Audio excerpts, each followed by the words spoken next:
things as a guild. We're a community of sense makers. We're an action-based think tank, and we craft things. We craft, and I think this is a little bit in flux, but we've been doing reports and some content and some media. I think that will switch into a greater variety of formats as we move along. All right. And once again, if you have any questions, please put them into the chat box. Here's evidence of two things we've done already. We did a fairly large publication that had 60, or at least referenced 68 points of view that people had created, and talked about the pandemic in terms of, this was probably 3 months after the pandemic had hit North America, maybe a little bit after some other places, and really got at some of the things people were feeling. We've now done a follow-up document on that, which is all about leadership. We're going to be doing 3 follow-up documents based on that original type of design. And so why the Global League of Sensemakers? We got this guild over here. There's 400 people as part of this guild. Why do this different thing called the Global League of Sensemakers? We wanted people that really get at the 5 things listed below. When we originally started the Gray Swan Guild, we said, oh, we're producing some reports. We better get some authors and some columnists and some journalists and some people that can innovate and make sense of the world. Now we really know that we're a little bit of that, and we're a little bit of making sense of the world. And so we're trying to bring in people that really understand and get how to do that. And so the one I'll just state it quite plainly and clearly. If you have some inconsistencies with the values that we've described here, it's better that we just kind of part ways and go, wow, we're both smart, but we'd rather not do stuff together. I think the non-starters are you collaborative and committed to making sure that this thing that we pulled together is for the collective good? Are we after purposeful conclusions based on some evidence and hopefully some positivity? Are you intellectually curious, which by the nature of just being in here, I think you are? And are you aspirational? Can we do things that we might not normally think about achieving? Those are our non-starters. I mean, if you tick all 4 of those boxes, this is one of those, land on community chest in Monopoly and then ride over to Boardwalk right now. So we do have a manifesto. You can read it.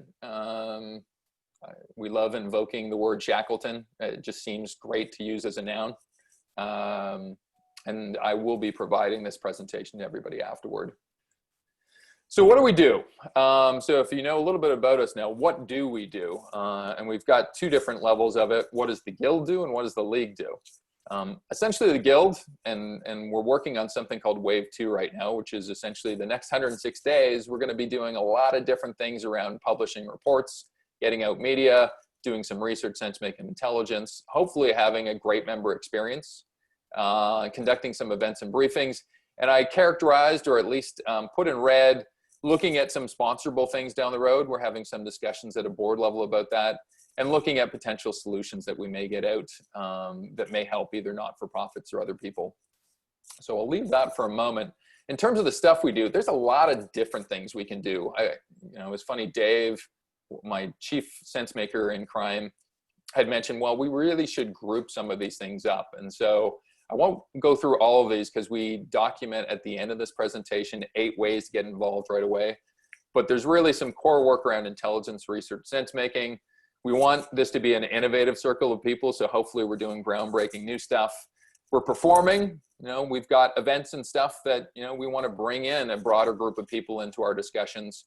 We get to lead stuff both within this League of Sensemakers and across the guild. And hopefully more characterized as a future thing, hopefully we can actually, look at doing projects, real projects with real impact together. So I'm going to skip over that for now because I'm on a time schedule here, and you'll get the document. And I guarantee you 3 meetings in, you'll still be wondering, okay, what do we do? And I think that's fine because we're emerging. So what's our methodology? I know a lot of you are either design thinkers or futurists or researchers or a whackload of different types of people that spend a lot of time in this space. We thought we'd at least outline a rough arena of what we do. And I'm going to ask Dave if he could to explain the next chart that we have here. Dave, are you there? I am here, yes.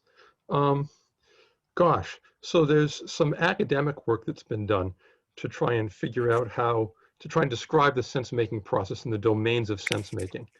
And it gets pretty techy, and they talk about the known, the knowable, the complex, and the chaotic.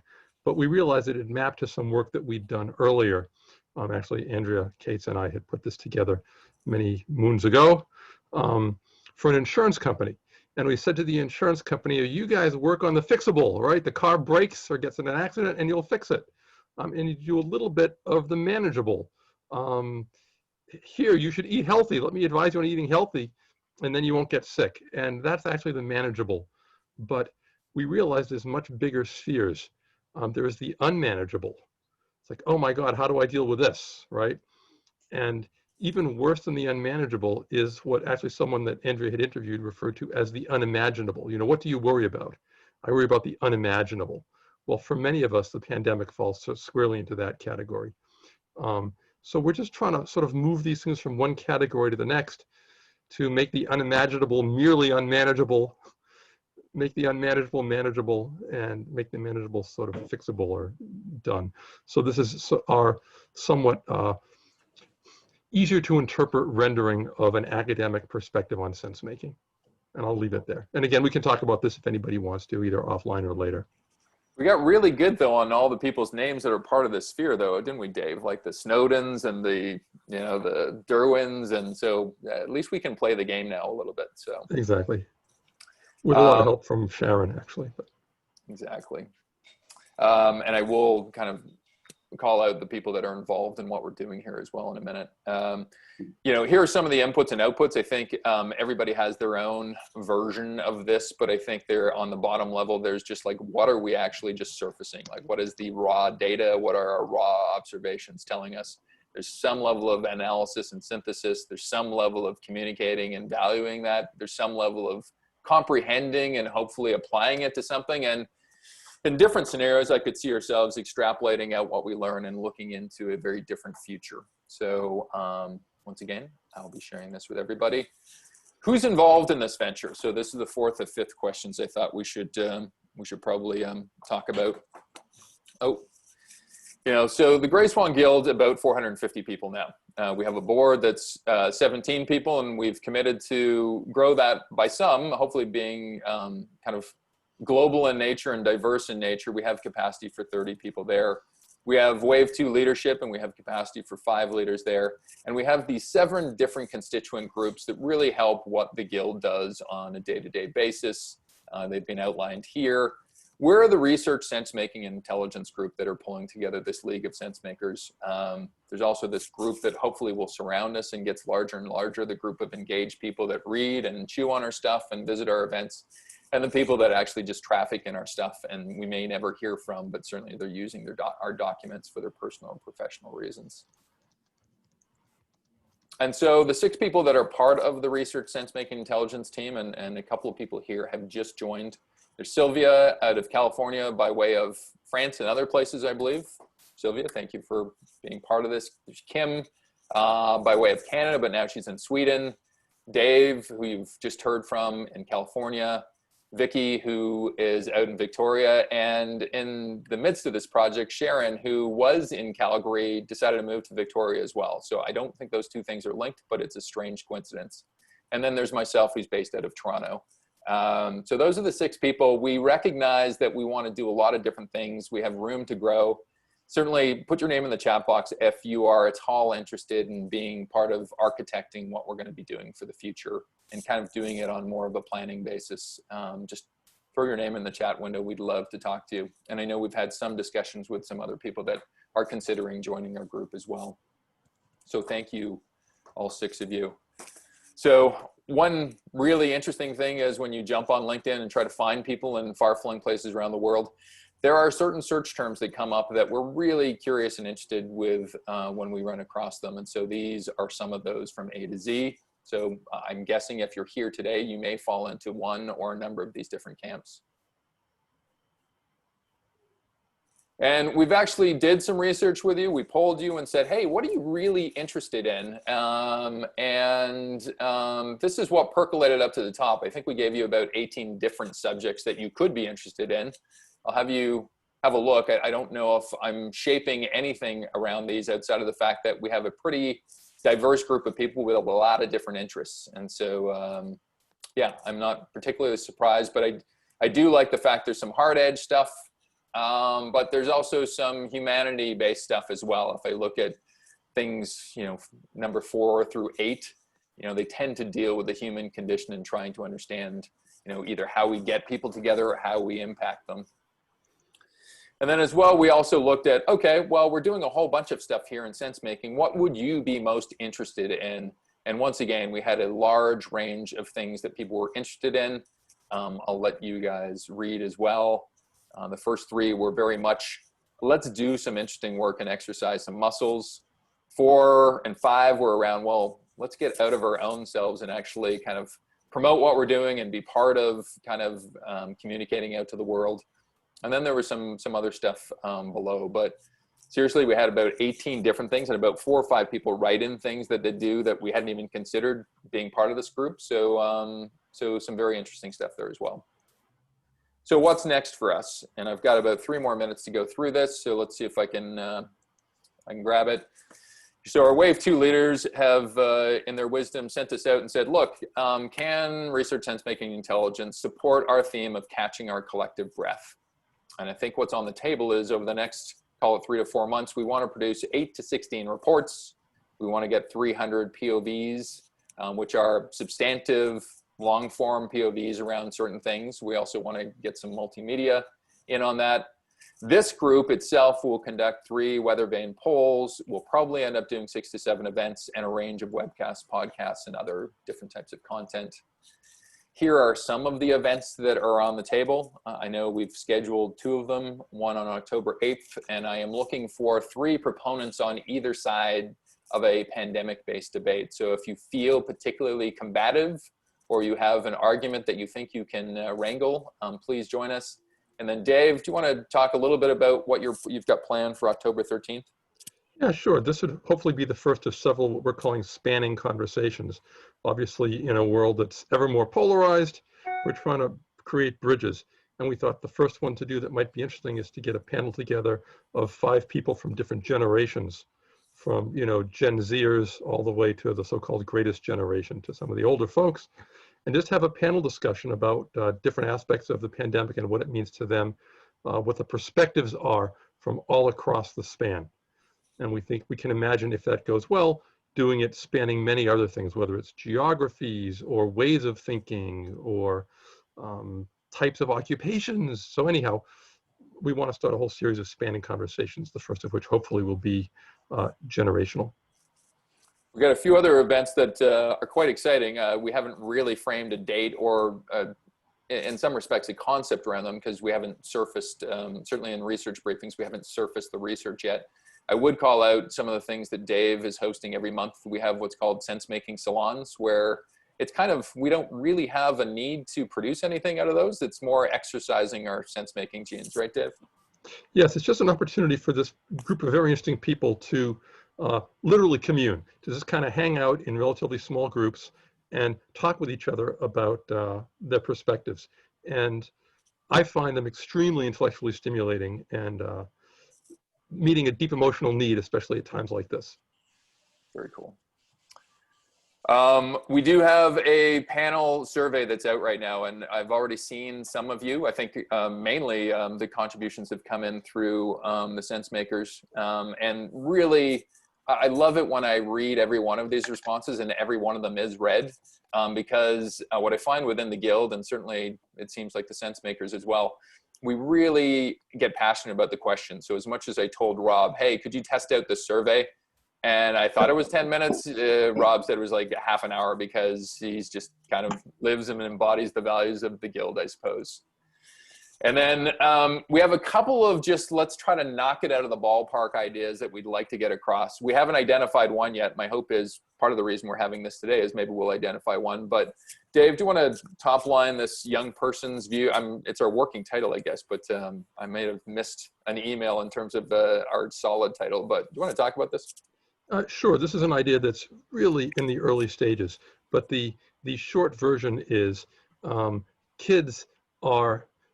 every kid thinks they can draw, and very few adults think they can draw. I don't know what happened to us along the way, but something did. So in any case, kids also have an incredible sensitivity to the world around them and an unfiltered worldview, unfiltered by all kinds of the constraints that we suffer.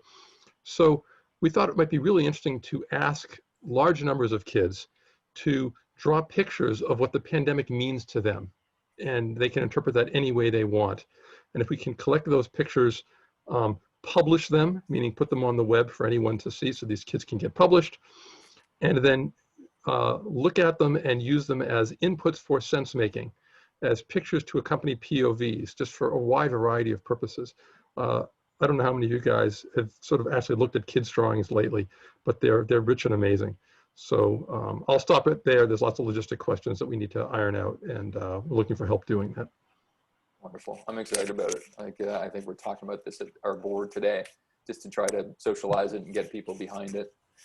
So I mentioned we were going to get out at 25 minutes in terms of all of our stuff. I will top line really quickly 8 ways, if you got gung-ho about what you just heard, 8 ways out of the box that you could participate. And then hopefully we'll spend 7 or 8 minutes actually just chatting some of the big questions. I'll take this off of PowerPoint and we'll time box that just because we want to get to 25 minutes of interaction and engagement here.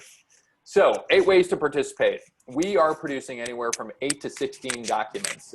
Some of these may be collapsed, we're not too sure, but there are 12 specific ones. If you're feeling, wow, one of these topics really excites me, I'd really love to go deep and have a platform to communicate that to others. We've kind of done some estimating, like obviously we're looking for up to 12 people. We're trying to produce these documents by November, and it's probably 10 to 30 hours of your time. So I just want to be candid. These are the head deep kind of like, if you want to jump in the deep end here, here's one of the biggest things that you could do for us.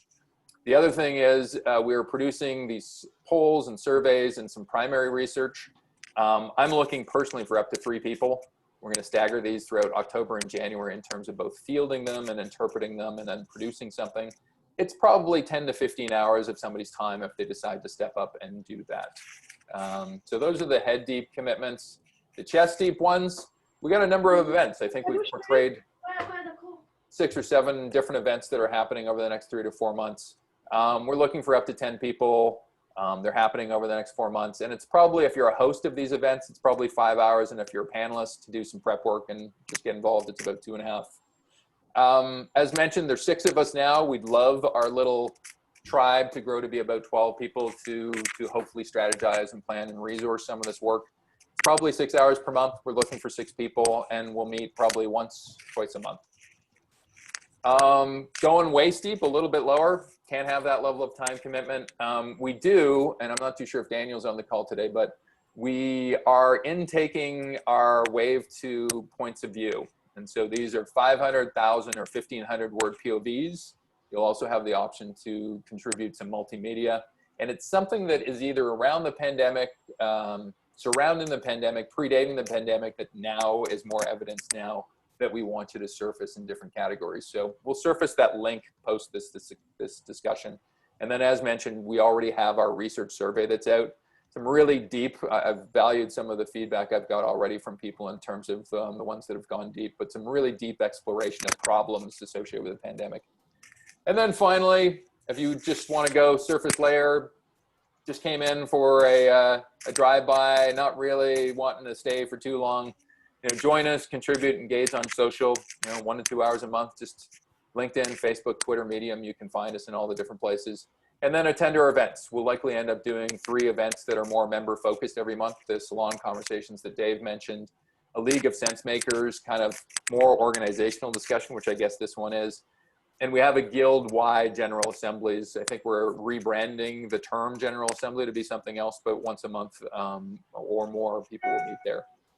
So I'm going to break now for maybe 6 or 7 minutes of questions that people have. I'll take this off screen before we get to any of the interaction. I know we went through it quickly, but it's that teeter-totter of, do you give people enough to chew on and maybe get excited about versus, let's just focus on the here and now. So why don't I open it for questions, and myself and anybody on the RSI group might be able to answer some of the questions that you might have. Hey, Sean, it's Emily. Hello, Emily. Hello. How would you like us to kind of give you thoughts on what components we would like to participate in? What's the best way for us to do that so that we can actually become actionable on some of these? I think just for the immediacy, because it's horrible moving in and out of Zoom environments, like use the chat box and either privately message me or publicly message everybody and say, I'm really interested in this. That's probably the best way to do it right now. If you fail to do that, or if you're listening to this on tape, because I think we're recording this, certainly just send a message to either member@grayswanguild.org, or you can send it to me personally too if you want, Sean at wiki-brands.com. Those would be the 3 ways to get in touch with us, Emily, to declare your interest. Great. Thanks, Heather. Other questions? Our guild is not known to be shy people, so it looks like you've started a wave here, Emily, where everybody is putting stuff into the text box now, which is great to see. So Sean, hi, this is Srinivas Perry, call me Perry, just in case the first name's a little too complicated. Okay, so a couple of areas which, straight away kind of are interesting is consumerism in a tech stack. Now, when you say tech stack, it's actually a very broad term. So, if you could just throw some light on that, that's interesting. Yeah, I guess there is tech stack. We have 7 different constituent groups. So as much as sometimes it can look simple in terms of what we're producing, there's a lot of different wizards behind the curtain. So we have a separate group called Tech Stack that meets every Thursday, if I'm not mistaken, Rob. Thursday, yeah. Where they get together and the wave and the board surfaces needs around technology. And they go about trying to figure out how we actually serve those up. And sometimes it's just the plumbing of how we do things. And sometimes it's how do we innovate and do something that's new to the world. So that's our tech stack. I know I think you mentioned consumerism. The Presencing Institute has actually come up with a different archetype for 8 different ways to look at the universe in terms of change, and certainly the pandemic. We've adopted it for ourselves. And so technology is one of those reports that we'll end up doing based on that. And consumerism, marketing, and customers, we've kind of grouped into one report as well. Hopefully that makes sense. Yes, it does. Thank you. Any other questions? We have 3 or 4 minutes left. Sean, are we going to use Slack to corral and coordinate this effort? Yeah, wow. There's the hornet's nest. Like, how do groups around the world collaborate? I'll mention 2 things. I know you haven't asked the question, but 2 things we will do. One, we will use Slack. I think that's our kind of, my hope is, I'm doing a lobby effort here, but my hope is we produce a bulletin board of activities where people can go at any one point in time and go, great, here's what the next 3 or 4 months look like, so I don't always have to go to a calendar or ask somebody. And then finally, we are going to try to float these meetings around. It's unfair oftentimes to Australia and New Zealand that they have to get up at 5 a.m. in the morning. So we will float the meetings in our group to be up and down, just to make sure that they're at least 1 out of every 2 meetings you're in and during waking hours. So.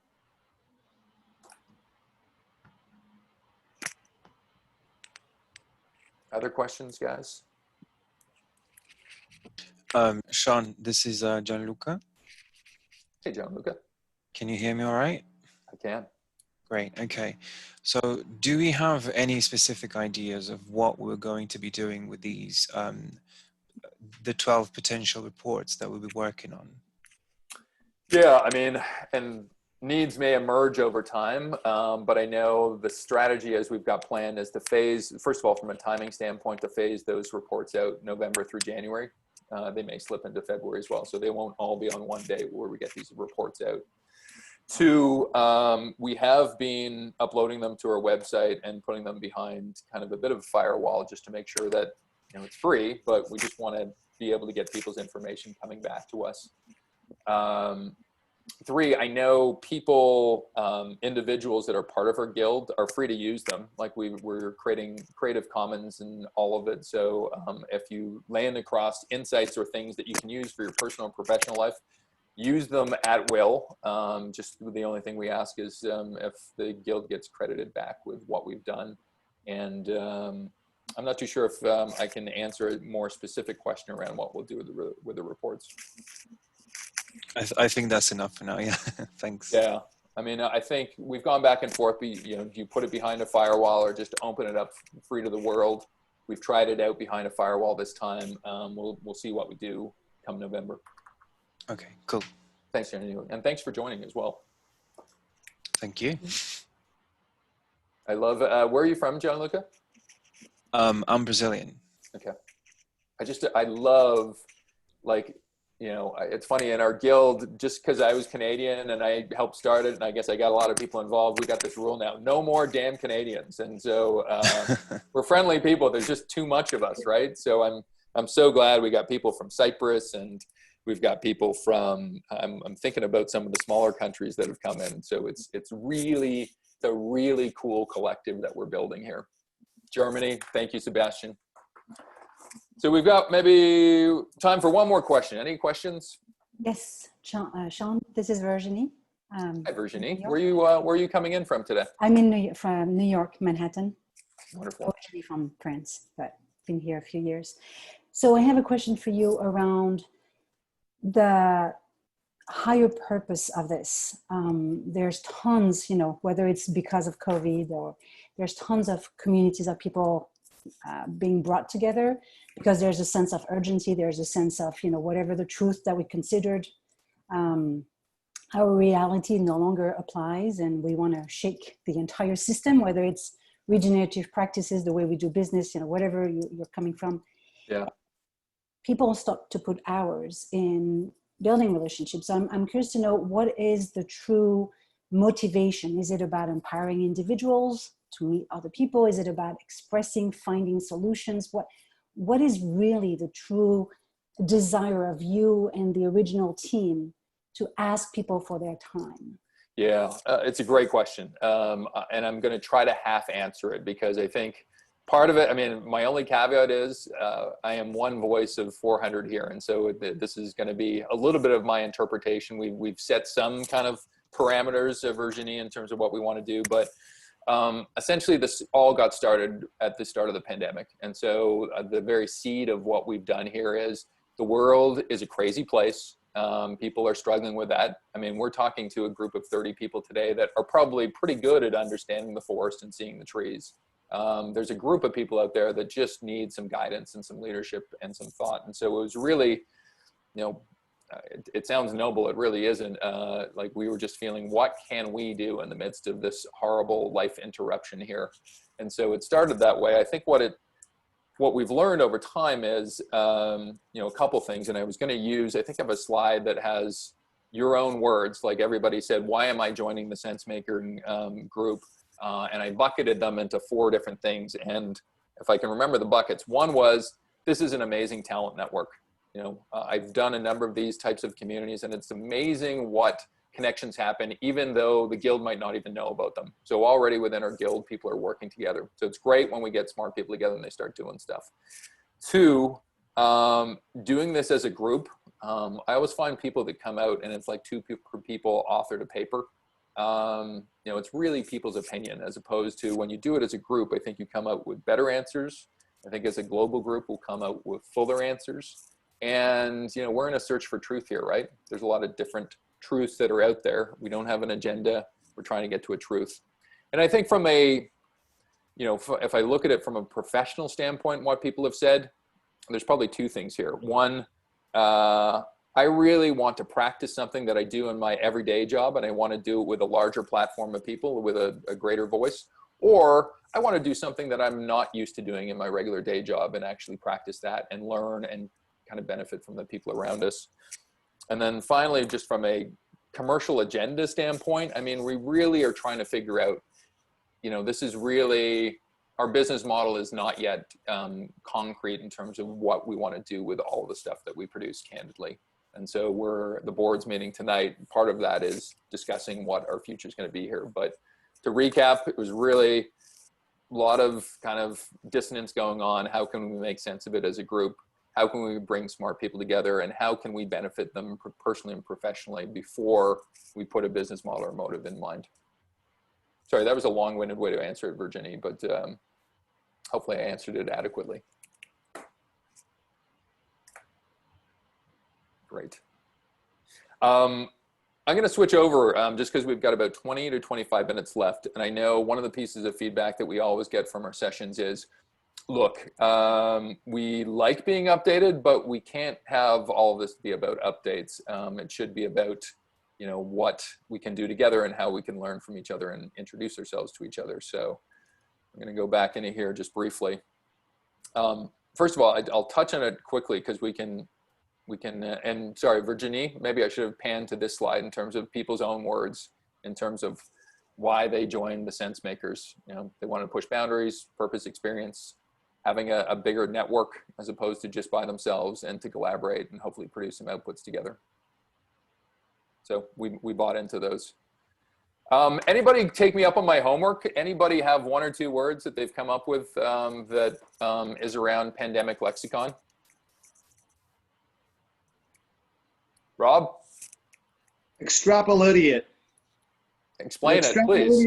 Is someone who looks at a graph, thinks for 7 seconds, and tries to create a stupid future. Okay, I like it. Can you log that into the chat box? And if you just come up with them now, once again, use the chat box to actually put them. We will produce our own League of Sensemakers dictionary here on the pandemic. Any other people that have a word or two?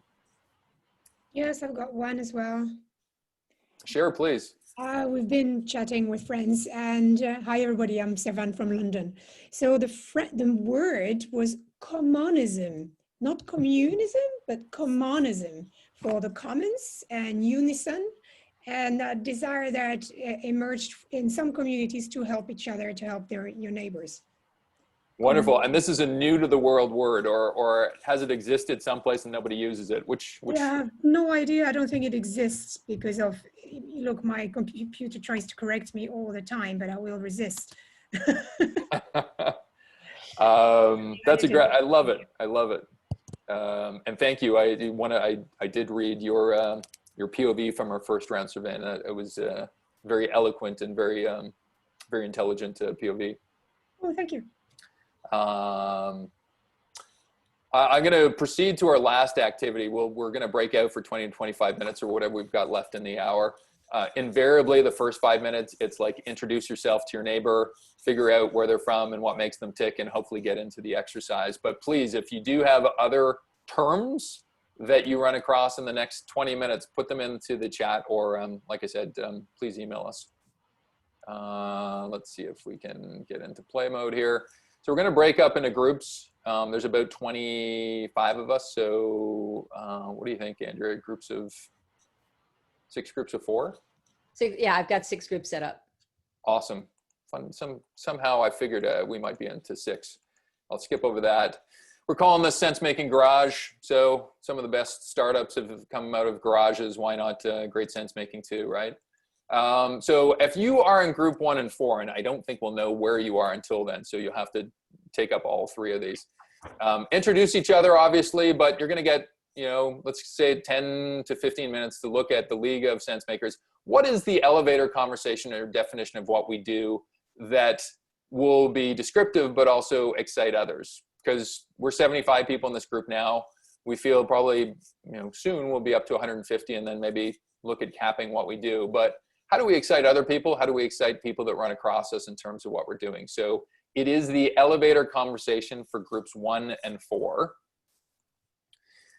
What is the problem that we solve? And hopefully you can use kind of the 3-beat kind of jobs to be done argument of, you know, when I get this problem, I want to, and the League of Sensemakers helps by providing whatever solution or scenario, and reminding people our target audiences, business decision makers, policymakers, educators, readers, and potentially future League of Sensemakers as well. So that's groups 2 and 5, the problems we solve. And finally, this one's going to be a tough one, but I thought you could take a first crack at, I think we've shared a broad parameter of what we're trying to do as Sensemakers. We've definitely read a whole bunch of stuff, but what is the taxonomy? I've shared Bloom's taxonomy here in terms of teaching. Is there a taxonomy that we can apply to the sense-making work so we can guide and steer some of our activities in the future? I'd be curious if people can look into that and at least maybe get into the inner part of the circle before they get into the outer parts. What are the constituent parts of what we're trying to do as sense-making? So that's groups 3 and 6. So we're going to go for the bulk of the rest of the time doing that. Andrea, through the miracle of Zoom, if we can.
Hi,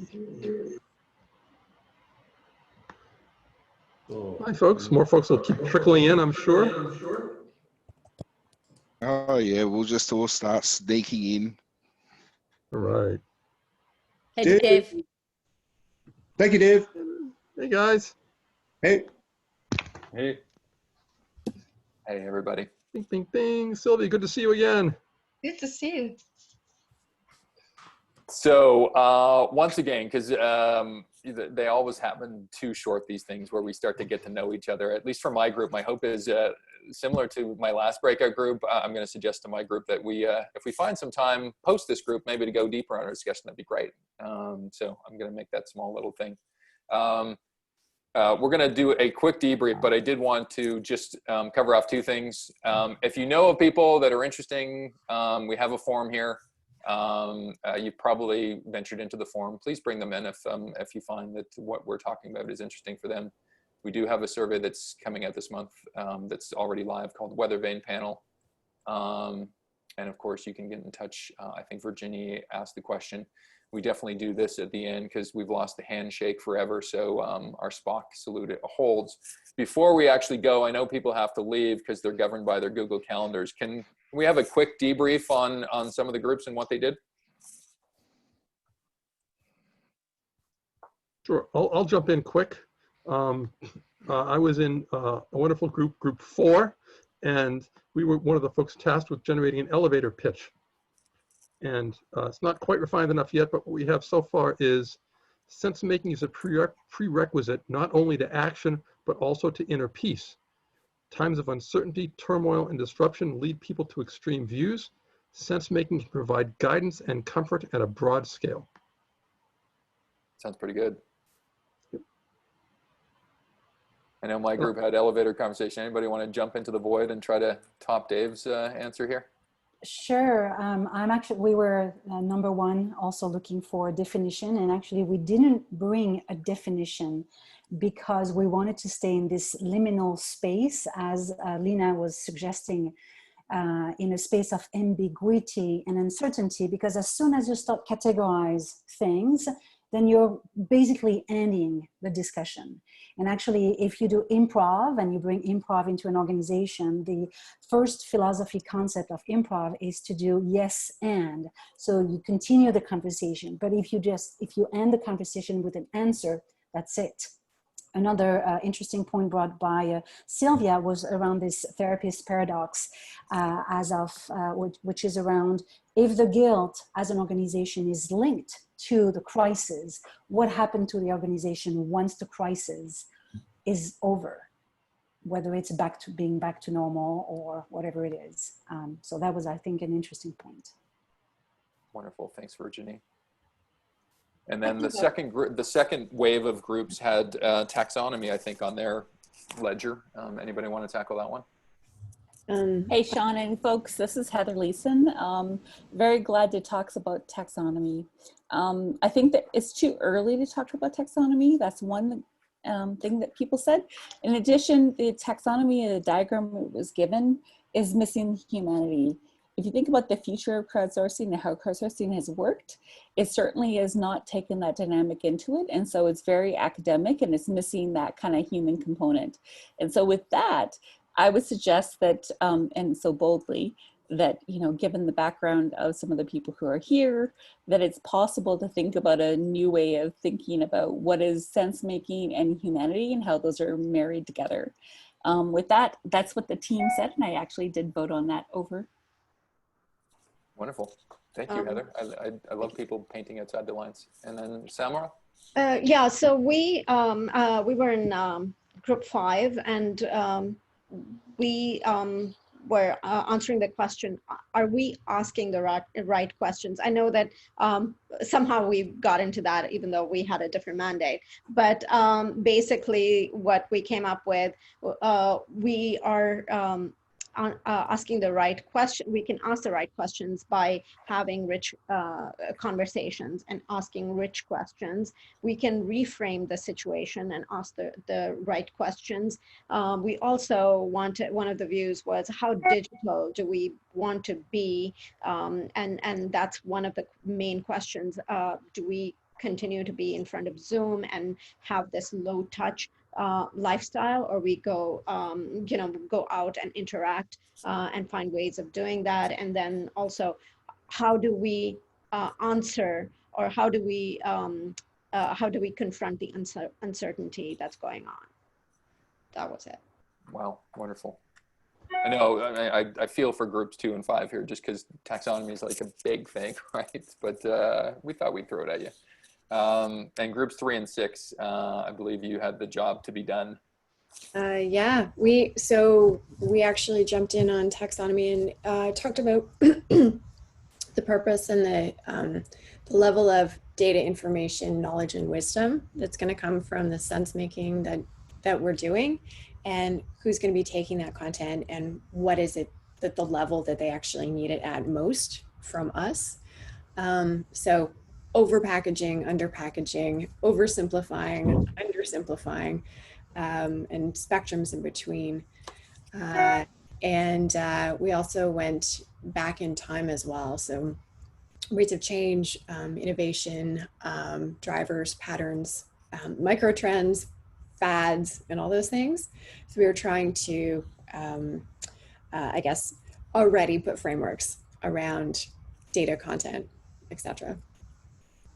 Wonderful. Wow.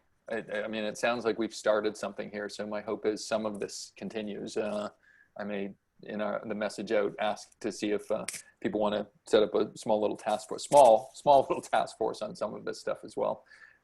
Final group. There was a final group, I think, that was on the job to be done question. Hey, we didn't do the fill in the blanks one, Sean. Yeah, sorry. I guess I'll call it the fill in the blanks question. Or maybe 3 people took on taxonomy, or 4 groups. I'm not too sure. So I've got some of my notes. They're at 5:01 p.m. London time in the chat. If you go look up, that's the big bumper paragraph. Read a couple of them. When I'm in quarantine and I want to know about the new rules in 6 months' time. I love it. Sensemakers helps me to anticipate. When I am hungry and I want to eat, I look up to the League of Sensemakers to serve me recipes, not just for my body, but also my soul. When I'm uncertain and watching the news, I want to hide my bed under the covers, and the League of Sensemaking helps me, gives me context and helps me understand what is happening now, and gives me perspective on what this can mean for the future. And when I'm overstimulated by current affairs and all the stuff I'm reading, and I want to clarify my thoughts and find some sort of order, the League of Sensemaking asks me pertinent questions, doesn't necessarily give me answers, and so forth. It's all on the chats if you copy paste. I've just done that, actually. It's great. Thank you for doing that. When it's written, it's in stone, right? So a lot of typos, so apologies for that. Have I missed it? I think that's 6 groups, but have I missed anybody? I do respect people's time, and I know we've gone 10 minutes over. I do apologize. We'll in future try to, oftentimes, like I remember our first, I don't know if you remember our first meeting, Rob or Andrea, it was like, I think we got on to about 2 hours maybe, just because it just seemed like pandemic and we just need to share, and it was great. And like, I think there may be other environments for that, but I know this could be the middle or the end of some of your days. I'll leave you with 5 different thoughts here. One, I'll try to answer a couple of different questions. Yes, we do have a LinkedIn page set up. Everything is around Gray Swan Guild. So there's nothing League of Sensemakers. We're a constituent part of Gray Swan Guild. So that's one thing. We have a LinkedIn group, LinkedIn company, a Facebook page, a Twitter page, I'm missing a couple of them, but what am I missing? Well, hopefully you can join us there. 2, we will set up, I'll send up a summary of this meeting and set up a meeting for the future. 3, we do have that survey that is top of mind for us. We're trying to get people into it. 4, If you now have learned even more and go, wow, I want to join one of the 8 things that Sean was talking about, we'd love to hear from you. Don't be quiet, because we love shaking bushes too, but oftentimes we don't want to pester people if we think it's probably a soft or hard no. And the biggest ones being, do you want to be part of our core group? Would you like to be part of our debate on October 8th? You know, those are probably the big 2 kind of step up moments right now, but there's also section editing and writing POVs that we'll talk to you about. As I said, we'll follow up with a follow-up date and meeting that will probably be later in the day so we can accommodate other types of people. And I'm not too sure. Dave, I'm going to ask you, have I missed anything essential that people need to know? I don't think so. I think just the notion, and you've already said it, I'll just say it again, that we're all in this together. We're all finding our way together. So any wayfinding that you guys have to contribute is every bit as valid as anything that you've heard so far today. Wonderful. Thank you, everybody. I'm truly like such a joyful infection of positive energy that we've got, that I just know personally. It's post Labor Day. I'm feeling the drone of a Canadian autumn coming on. It's so good to have this session. So appreciate it. I will be copying everything in the chat, so I'll leave this chat open for a couple more minutes if you want to get stuff in. And stay safe out there. I'll see you in the future. Thank you all. Thanks, Sean. Great Thanks, job. everyone. Thank you. Good one. Bye-bye. Thanks, everybody. Sean, if you send me the chat, I'll get all the invites done for the people who left emails. That will be invites to the Slack space. We'll just over double it. Nice. I know people can get there themselves, but take advantage of the juice. Awesome. Thanks, man. Thanks, Rob. Oh, quick question too, Sean. Do you want to set a separate channel for the league because there's a channel for sense making now, RSI sense making, and there's a little naming difference. So I was wondering what you wanted to do there. I think because I love the new name. Just saying. It falls underneath Grace Wan Guild, to be clear, but I think there are certain things that we talk about in the guild that probably the league wouldn't be as concerned about if we can somehow compartmentalize. Just like, I'd love it to exist in the same space, but not, allow people to get to what they want to get to. If they're both open, I think it should be, my vote would be to make them separate but both open. I like that one, Dave. So because I see the differences as we're sorting it out of what RSI is and what its mechanism is and what these initiatives are. And then one's more tighter than looser, but I think there's 2 here, Sean.